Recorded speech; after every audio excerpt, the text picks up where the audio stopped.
आज कांग्रेस पार्टी देश भर में एसबीआई और एलआईसी के दफ्तरों के बाहर प्रदर्शन करने वाली है। उधर थोड़ी ही देर में विपक्षी दलों की बैठक भी होने वाली है, जिसमें इस मुद्दे पर सरकार को घेरने की रणनीति बनाई जाएगी। सुबह 10 बजे संसद के बाहर गांधी मूर्ति के सामने तमाम विपक्षी पार्टियां इस मुद्दे पर प्रदर्शन करने वाली हैं।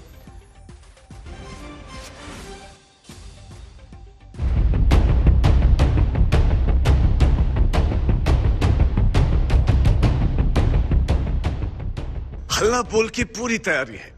हिंडनबर्ग रिपोर्ट के बाद संसद में मुखर कांग्रेस आज सड़कों पर मोर्चा संभाल रही है।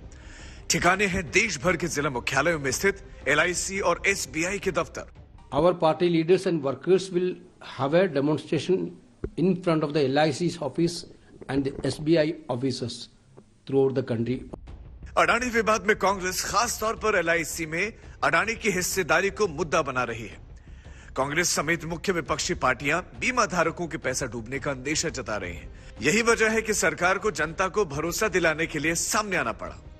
Not regulators, but the banks and the LIC have themselves come out to say what their level of exposure is.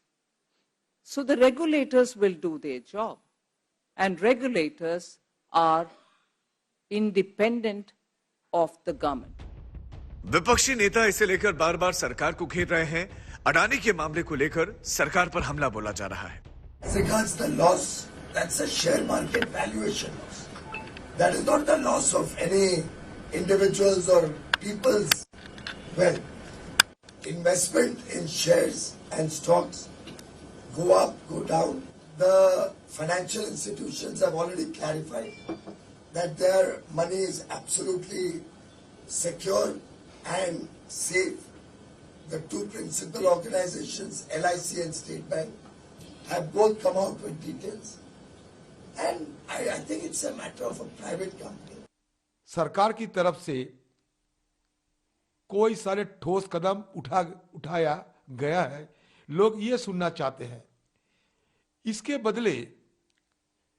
इसके बजाय हमारे वित्त मंत्री खुद अडानी ग्रुप की पैरोवी करने मैदान में उतर गए हैं। हिंडनबर्ग की रिपोर्ट सामने आने के बाद से ही गौतम अडानी ग्रुप की केंद्रीय संस्थाएं निगरानी कर रही हैं। अडानी ग्रुप को दिए गए खर्च की जानकारी ले रहे हैं।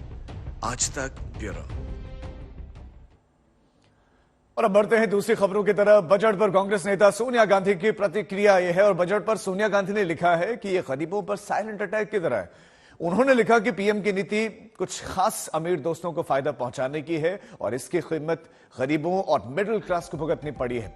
इस नीति के तहत नोटबंदी की गई और खामियों भरा जीएसटी सिस्टम लाया गया। सोनिया ने कहा कि सरकार की खराब नीति के सिलसिले की कड़ी 3 कृषि कानून भी हैं। कोशिश नाकाम होने के बाद से खेती की उपेक्षा की जा रही है। सोनिया गांधी ने बजट पर यह बातें लिखी हैं कि गरीबों को इसकी कीमत चुकानी पड़ी है। खराब फसलों में फिर खराब फैसले लिए गए, इसमें नोटबंदी है, खामियों भरा जीएसटी सिस्टम भी है और 3 कृषि कानून लाए गए।